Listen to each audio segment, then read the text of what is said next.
Eden Info, mesdames, messieurs, bienvenue. Les titres. Ouverture de la 4e session extraordinaire de l'Assemblée nationale.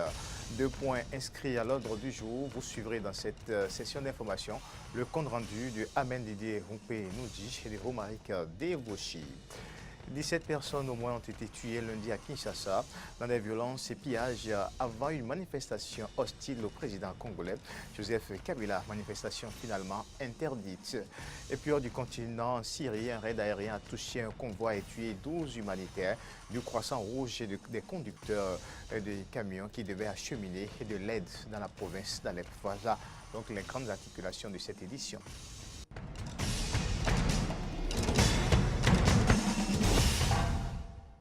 Encore une fois, bienvenue à toutes et à tous. Une fois encore, merci d'être au rendez-vous des infos sur Eden Télévision. Depuis quelques jours, le président de la République du Bénin, Patrice Talon, est à New York. C'est dans le cadre de la 71e session ordinaire de l'Assemblée générale des Nations unies. Fréjus Seblan pour plus de détails. Le président Patrice Talon s'est rendu à New York accompagné de 3 de ses ministres du 8 septembre. Il s'agit des ministres des Affaires étrangères, puis de l'économie et des finances et de celui chargé du plan et du développement. La délégation avec à sa tête Patrice Talon présentera les réformes politiques et de bonne gouvernance en cours au Bénin aux 71e session ordinaire de l'Assemblée générale des Nations unies. Le président Talon prononcera aussi ce jeudi, au titre du débat général de l'Assemblée générale de l'ONU, une allocution pour plaider pour une action vigoureuse et collective contre la pauvreté et la marginalisation des pays africains, a annoncé un communiqué de la présidence. Le chef de l'État béninois participera également au sommet et réunions de haut niveau programmés par l'Organisation des Nations unies sur des questions relatives aux objectifs du développement durable et sur la situation des États membres. Outre les manifestations organisées en marge des travaux de cette session, Patrice Talon aura des entretiens bilatéraux avec ses pairs. Objectif, trouver les moyens de renforcer les liens historiques d'amitié et de coopération entre le Bénin et les autres pays et institutions. Ouverture ce lundi à l'hémicycle de la 4e session extraordinaire de l'année 2016. 2 points inscrits à l'ordre du jour, le vote du projet de budget de l'Assemblée nationale gestion 2017 et la désignation des représentants du Parlement dans les commissions communales d'actualisation de COS-LEPI. Suivez ici les détails et toutes les précisions avec Amen Didier Rumpé-Noudji, Romaric Devoshi. À l'entame de la plénière, il y a eu vérification du quorum et plus de 50 députés présents ont permis au président de l'Assemblée nationale, Maître Adrien Ngwedi, de lancer l'ouverture de la 4e session extraordinaire. Plusieurs communications sont parvenues au bureau de l'Assemblée nationale, dont l'annonce du décès de l'ancien vice-président du Parlement béninois, 6e législature, Justin Yoto Sagui. 1 minute de silence a été observée par l'ensemble des députés. Le président de séance, Maître Adrien Ngwedi, après avoir annoncé les 2 points à l'ordre du jour de cette 4e session extraordinaire, a bien voulu recueillir l'avis du président de la Commission des finances, l'honorable Raphaël Akotaignon, sur le premier dossier à étudier, à savoir l'examen du projet de budget de l'Assemblée nationale gestion 2017. Là-dessus, les députés Barthélémy Kassa et André Biaou Okunlola ont exigé un délai pour que l'ensemble des députés puissent aussi apprécier ce texte une fois apprêté. Voici les précisions du président de l'Assemblée nationale sur la procédure de l'examen du projet de budget. Les questeurs élaborent de concert avec les membres du bureau un avant-projet de budget, c'est l'article 149. L'article 150 dit que le président de l'Assemblée fait étudier l'avant-projet de budget par la Commission des finances, le projet de budget. Donc cela veut dire que normalement, le président de la Commission et la Commission saisissent le président de l'Assemblée nationale des modifications que la Commission propose. Et le président et le bureau intègrent cela ou n'intègrent pas et maintenant soumettent le projet de budget à la plénière. Sur le deuxième dossier à l'ordre du jour, celui relatif à la désignation des représentants du Parlement dans les commissions communales d'actualisation CCA, les présidents de groupes parlementaires ont tous confirmé que le travail de désignation est fait à leur niveau et donc ils sont prêts. Faisons en sorte pour que le jeudi, nous sommes en train d'examiner 2 thèmes de l'ordre du jour. Le jeudi, qu'on vise telle question de liste, c'est pas ce qui bloque. Notre liste est prête à 95%. Je viens de finir une séance avec le président Nago. Tout à l'heure, nous nous retrouvons pour les 5% de liste. Le président de l'Assemblée nationale a pris note des précisions apportées par le premier questeur, Valentin Aditi-Houdé, et le président de la commission budgétaire, Raphaël Akotegnon, et a renvoyé la séance plénière à jeudi pour l'étude des 2 dossiers. Bon, très bien.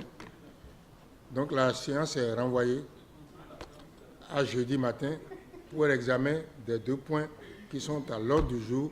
Et donc, les 2 dossiers à l'ordre du jour de cette 4e session extraordinaire pourront être examinés ce jeudi 22 septembre 2016. Signature de motion de destitution, convocation de vote de défiance et destitution de maire. C'est ce à quoi on assiste dans certaines communes depuis quelques jours. Ce vent de destitution qui souffle dans nos communes a emporté ce lundi le maire de Parakou, Karim Souradjou, après celui d'Alada Mathias Digla. Qu'est-ce qui explique cette vague de destitution des maires au Bénin et à qui profite le phénomène? Les réponses dans ce reportage de Loris Freddy d'abord et de Fréjus Fiossi. De destitution, convocation du vote de défiance et destitution du maire, c'est la nouvelle trilogie qui a droit de citer dans certaines communes et municipalités du Bénin.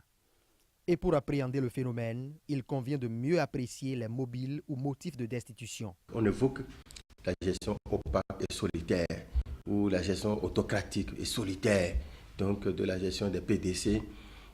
Lorsqu'on se rend compte que c'est une raison ou bien une justification technique qui voile la raison fondamentalement politique de l'architecture de la décentralisation et qui déchire, n'est-ce pas, les perceptions que nous avons et qui déchire l'allure de l'évolution, de la recherche, du développement de la plupart de ces communes dans cette perspective de la décentralisation qui a déjà des ennuis. On se pose 3 questions. La première, est-ce qu'on n'est pas en train de faire la chasse aux sorcières? Avait-il été mal élu? Comment s'est-il passé que cela arrive? Et que cela arrive seulement à ceux-là? Ceux-là qui ont été enlevés. Est-ce qu'ils n'avaient pas été imposés à l'architecture politique qui gouvernait la cité, et, disons, au niveau donc, de la plupart de ces communes? À cette kyrielle d'interrogation, Victor Prudent Tokpanou, maître de conférence en sciences politiques, répond. Il y a 2 appréciations, je vais dire 2 explications.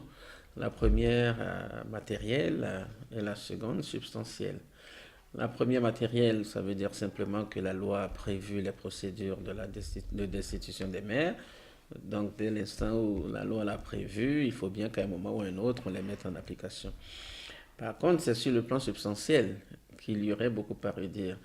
Il y a un nouveau pouvoir central qui a besoin peut-être du contrôle un peu logique, politique des différentes communes du pays. L'autre explication qui est tout aussi plausible, c'est le fait que dans notre pays, et ce n'est plus un secret pour personne, tout le monde considère que l'accès au pouvoir politique, qu'il soit au niveau central, au niveau communal ou même au niveau local, constitue après tout une prétention à la distribution du gâteau. Mais la série de destitutions traduit-elle les aspirations des populations?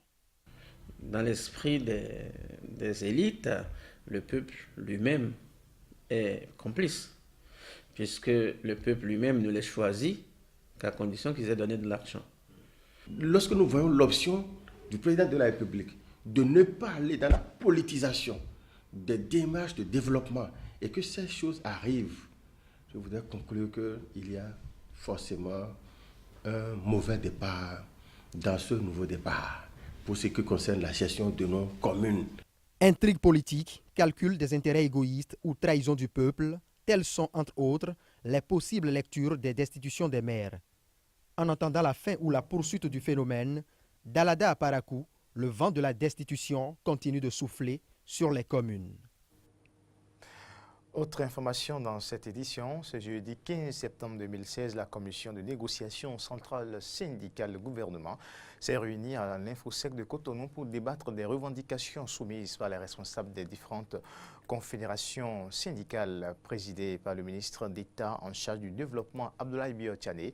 Plusieurs décisions sont issues de cette rencontre à la veille de la rentrée scolaire 2016-2017. Les secrétaires généraux de la Confédération syndicale des travailleurs du Bénin CSTB et de la Confédération générale des travailleurs du Bénin CGTB nous en donnent ici plus de précisions. Ils sont au micro de Antoinette Sabo et de Cyril Agbo. Introduit dans l'enseignement supérieur en 2010 au Bénin, le système LMD, licence master doctorat, a fait l'objet d'analyses minutieuses à la faveur d'un séminaire atelier d'évaluation les 13, 14, 15 et 16 septembre 2016. Ce séminaire longtemps réclamé par les associations estudiantines leur a permis, ainsi qu'aux enseignants et autres cadres du supérieur, de relever les forces et faiblesses de ce système. Il a surtout permis aux étudiants de comprendre véritablement le système LMD. Au cours de ce séminaire, nous avons compris beaucoup de choses par rapport à l'application du système LMD et nous pouvons vous dire qu'on a fait le constat de ce qu'on appliquait dans nos universités, ce qu'on faisait subir aux étudiants n'était pas du système LMD, c'était un système qui ne disait pas son nom. Ce séminaire atelier d'évaluation a été aussi le creuset qui a vu naître plusieurs propositions faites sur les LMD à l'endroit de l'exécutif pour une mise en application efficiente de ce système. Des propositions qui permettront de résoudre aussi les crises qui paralysent l'université d'Abomey-Calavi. Déjà, on s'est entendu sur le fait qu'il faut accorder une seconde chance. Je ne voudrais pas dire une seconde session pour les étudiants qui n'auraient pas eu la chance de valider leur semestre au cours des premières sessions d'examen. Donc je pense que c'est déjà un grand pas. Nous attendons que le rapport final soit sorti par le ministère de l'enseignement supérieur pour donner beaucoup plus de réactions. Si en général, ce système atelier d'évaluation est approuvé par les responsables étudiants, cette rencontre n'a pas tout à fait été une lune de miel entre les différents participants. Certaines propositions n'ont pas fait l'unanimité. Le côté négatif, si je peux m'exprimer en ces termes de ces séminaires, c'est qu'il y a une proposition qui pourra être les jours à venir source d'une nouvelle crise, c'est celle liée à la suppression de la gratuité ou bien au paiement des inscriptions dans les universités publiques. Et une proposition de 50 000 a été faite, une proposition qu'on a combattue en tant que responsable étudiant, et d'autres enseignants aussi l'ont combattu, et nous avons constaté que le rapport qui a été lu à la fin de ce séminaire n'a plus mentionné un montant, mais a dit que la suppression de la gratuité de l'enseignement supérieur est de mise. À la rencontre d'évaluation du système LMD, l'occasion a été saisie pour mettre en orbite la question relative au financement de l'enseignement supérieur qui, selon certaines langues, servira à rendre plus dynamiques les différents campus du Bénin. Les regards sont désormais tournés vers le rapport final attendu pour une idée plus globale des changements à enregistrer dans l'enseignement supérieur. Vous avez suivi plutôt les réactions de quelques responsables étudiants après le séminaire atelier sur le système LMD, séminaire qui s'est tenu du 13 au 16 septembre dernier. Voilà, nous y reviendrons dans d'autres éditions. Je l'annonçais il y a quelques instants, ce jeudi 15 septembre 2016, la commission de négociation centrale syndicale gouvernement s'est réunie à l'Infosec de Cotonou pour débattre des revendications soumises par les responsables des différentes confédérations syndicales présidées par le ministre d'État en charge du développement Abdoulaye Biotchane. Plusieurs décisions sont issues de cette rencontre à la veille de la rentrée scolaire 2016-2017. Voici les explications des réactions de quelques responsables de centrales syndicales. Au micro de Antoinette Sabo et de Fréjus Fiossi. Parmi les problèmes qui ont été posés, il y a ceux concernant donc les éducatrices et éducateurs de la maternelle et du primaire qui ont été recrutés depuis 2007, qui n'ont pas de sous, qui n'ont pas de salaire, de même que les problèmes donc des contractuels de l'enseignement secondaire. Le gouvernement, parlant des 1,25, a dit que jusque-là, ceux qui sont en activité n'ont pu toucher que 10%. Les enseignants qui ont été formés avec leurs propres sous et qui ont eu des évolutions au plan professionnel réclament que cela soit pris en compte. Le gouvernement a montré sa disponibilité pour résoudre ce problème-là.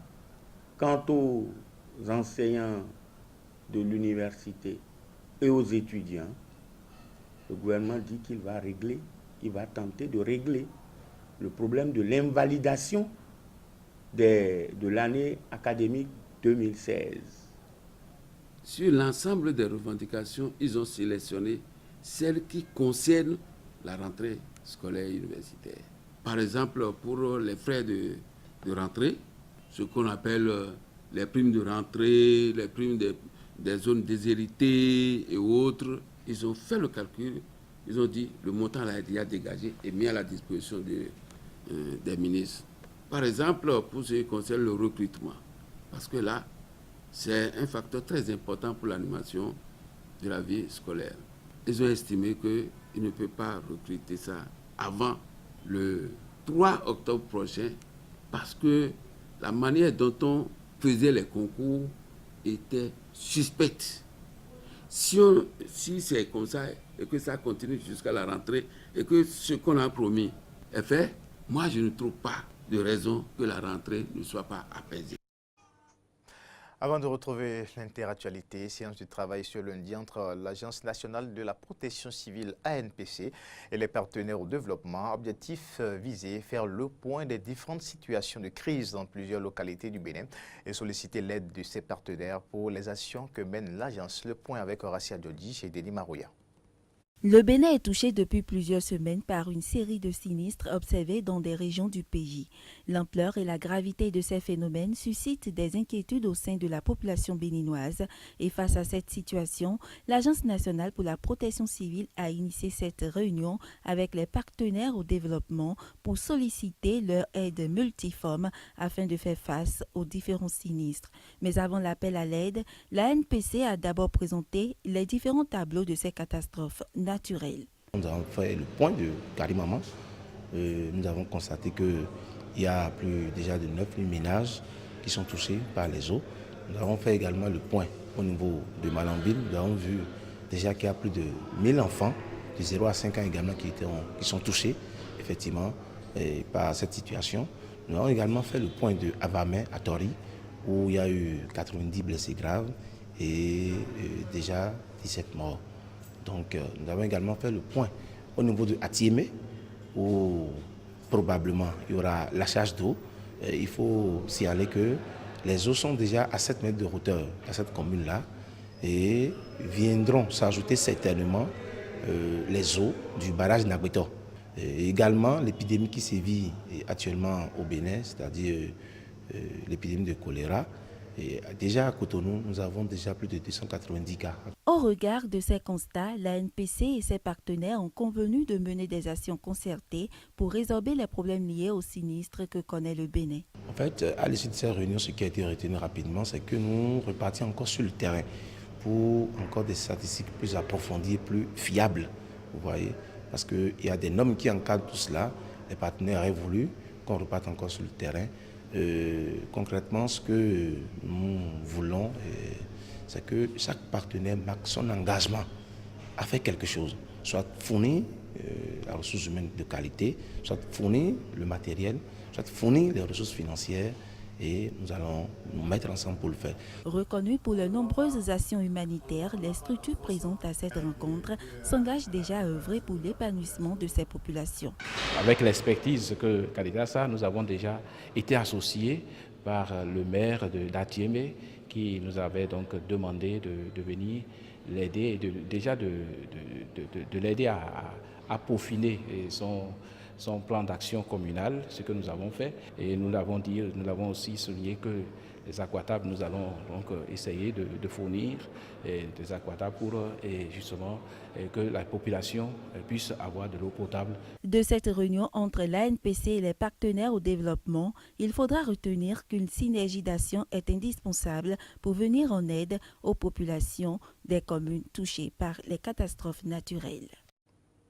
Info sur le continent, des partis de l'opposition dont le Front populaire ivoirien FPI, le parti de l'ex-président ivoirien Laurent Gbagbo ont lancé samedi à Abidjan une campagne de mobilisation contre la nouvelle constitution voulue par le président Alassane Dramane Ouattara. Commentaire. L'Alliance des forces démocratiques de Côte d'Ivoire, AFD, coalition de l'opposition, est opposée au projet de constitution que propose Alassane Ouattara. La rédaction d'une nouvelle constitution était l'une des promesses de campagne d'Alassane Ouattara, réélu pour un dernier mandat de 5 ans en octobre 2015. Il faut qu'on contraigne Ouattara à mettre fin à sa procédure. Et le temps est arrivé. L'Alliance des forces démocratiques de Côte d'Ivoire a prévu organiser des meetings tous les week-ends, a précisé à l'AFP Seydou Koulibaly, directeur de cabinet de M. Afin Guessan. Il faut donc que par cette mobilisation que nous avons entamée, demain nous puissions dire à Ouattara que trop c'est trop. La Côte d'Ivoire a connu une décennie de crise politico-militaire marquée par une partition entre le Nord, aux mains de la rébellion, et le Sud contrôlé par le camp de l'ex-président Laurent Gbagbo. Cette période troublée a culminé avec la crise post-électorale de 2010-2011 provoquée par le refus de Laurent Gbagbo de reconnaître la victoire de son rival Alassane Ouattara à la présidentielle de novembre 2010. Les violences avaient fait plus de 3000 morts en 5 mois. RDC, 17 personnes au moins ont été tuées lundi à Kinshasa dans des violences et pillages avant une manifestation hostile au président congolais Joseph Kabila que les autorités ont finalement décidé d'interdire. Voici le commentaire de Mori Agua. Un rassemblement des principaux partis d'opposition avait appelé à manifester lundi dans tout le Congo pour signifier au président Joseph Kabila son préavis 3 mois avant l'expiration de son mandat le 20 décembre et exiger la convocation de la présidentielle censée avoir lieu avant cette date. Cette manifestation a tourné au drame. Suite aux événements douloureux qui ont endeuillé la ville de Kinshasa parce qu'il y a eu perte de vies humaines, 17 morts, dont 3 policiers et 1 brûlé vif et 14 civils parmi les pillards, 2 blessés par balle, 2. Une école primaire et secondaire, Madame de Sévigné, brûlée et saccagée au quartier de Bandalungwa.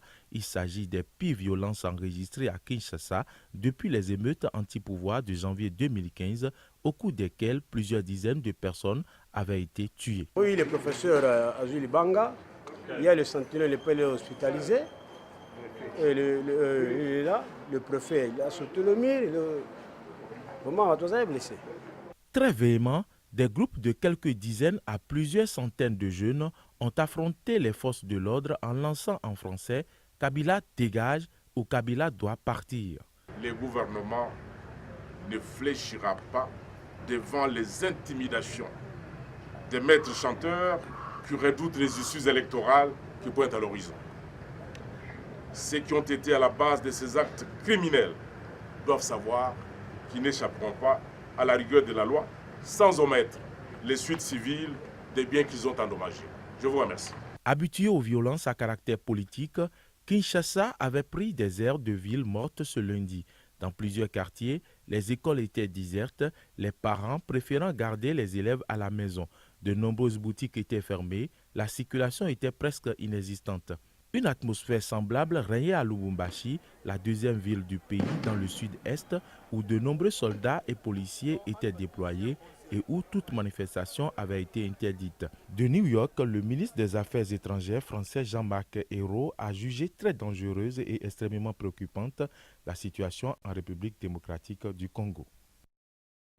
Violence en RDC, attaque en Syrie. Un raid aérien a touché un convoi et tué 12 humanitaires du Croissant-Rouge et conducteurs de camions qui devaient acheminer de l'aide dans la province d'Alep, quelques heures après que l'armée syrienne a déclaré la fin de la trêve. Antoinette Sabou. 12 humanitaires du Croissant-Rouge sont morts ce lundi dans un camion à la suite d'un raid aérien survenu en Syrie. Ces employés se rendaient dans la province d'Alep pour porter de l'aide à 118 000 personnes en situation difficile. Cette frappe aérienne intervient après la fin du cessez-le-feu en vigueur depuis une semaine en Syrie. Le responsable des opérations humanitaires de l'ONU, Stephen O'Brien, qualifie cette attaque de crime de guerre si les terroristes ont délibérément visé ces humanitaires. Dans un bilan dressé par l'ONU, le raid a endommagé 18 camions chargés d'aide humanitaire et provoque la mort d'au moins 36 civils à Alep. Face à la gravité de la situation, le groupe international de soutien à la Syrie qui rassemble depuis novembre 2015 une vingtaine de pays et d'organisations internationales dont les États-Unis, la Russie, l'Arabie saoudite, la Turquie et l'Iran s'est réuni ce mardi en marge de l'Assemblée générale de l'ONU pour évaluer l'état de l'accord conclu entre les États-Unis et la Russie il y a une semaine. Eden Info, stop et fin. Mesdames, Messieurs, merci de votre aimable attention et à demain.